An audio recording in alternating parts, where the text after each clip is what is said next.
Delegates Fund was founded over a decade ago in recognition not only of the fact that women were not equally present at the table, but that it was their human right to be effectively and actively participating in these negotiations, some of the most critical negotiations of our time, trying to solve the climate crisis. My first time at the UNFCCC negotiations, it was overwhelming.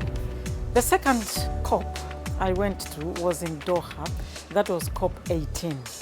And fortunately for me, I was invited to a Women Delegates Fund night school.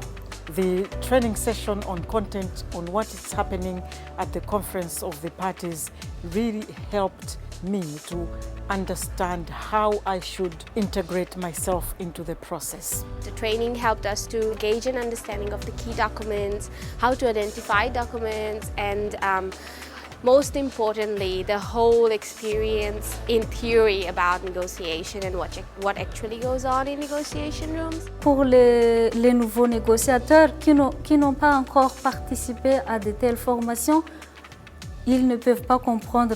Mais pour nous qui ont déjà bénéficié des formations, c'était facile. On comprend, on sait lire l'agenda, le déroulement pendant toute la journée. The UNFCCC only funds two party delegates to attend intersessionals and COPs, especially for small island developing states being at the forefront of climate change effects. I mean, our presence here is extremely important. So being able to send a third person, so myself being supported by WDF, is huge. It didn't close officially until... I'm very grateful for Widow and the network that we have established, especially in the Pacific. When I attended the workshop in Suva, I managed to meet up with all these beautiful ladies that were very fun but also very smart. So that network helped me, when I attended COP24, messaging ladies and asking them, where are you? Are you following this thematic issue? Where is the meeting room? What's the update? So that was very helpful for me. Même après les négociations, on reste en contact, surtout via WhatsApp. On se donne des conseils, on se demande qu'est-ce qui se passe chez vous, comment vous intégrez le genre dans votre processus PNA, et on se partage des expériences. As someone who has appreciated and benefited from both travel, support, and training capacity building program, such as the night school, I value the significance of spaces like this. Last year at Katowice, I had my first mentor. Her name is Anela. She's very experienced. She's a co-facilitator for 1.5, so she has all the knowledge. She's been in the process for many years. It really helped me to understand the political side of the negotiation, because I couldn't link the technical with the political. She really helped me to link both. Here in negotiations, there definitely needs to be more women participation, especially senior negotiators. Funds like WDF is really important in implementing this and trying to make sure that the number of women's participation is increasing each year, because over the past years, of course, it's making a progress, but not drastically. When you look at the rural areas, the women are the ones who are suffering, literally.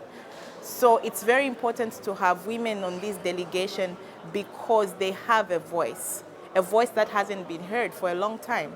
And really, if all the delegations are going to increase the women in their delegation, I see climate negotiations to go further than they are now. We see programs like the Women Delegates Fund providing a platform where we can transform representation in this process to one which represents and reflects the reality of the world around us, where women are leading on climate solutions, they're leading on equitable change, and we're looking for those solutions that ensure that no one gets left behind. So we have a strong vision for what a climate equitable decision-making process looks like, and we think that could actually be the key to unlocking change in this process. If women are supported, the world would be different. We need to ensure that women's capacity to effectively contribute in the process is continuously enhanced.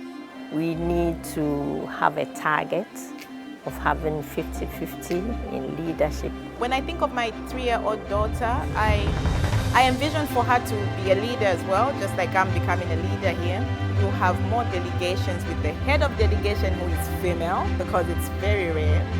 And also that women will be into the sections where there aren't lots of women, like technology, transparency. So that's what I hope to see. I hope to see that she'll be one of the scientists coming up with the IPCC report. So that's what I envision for my daughter.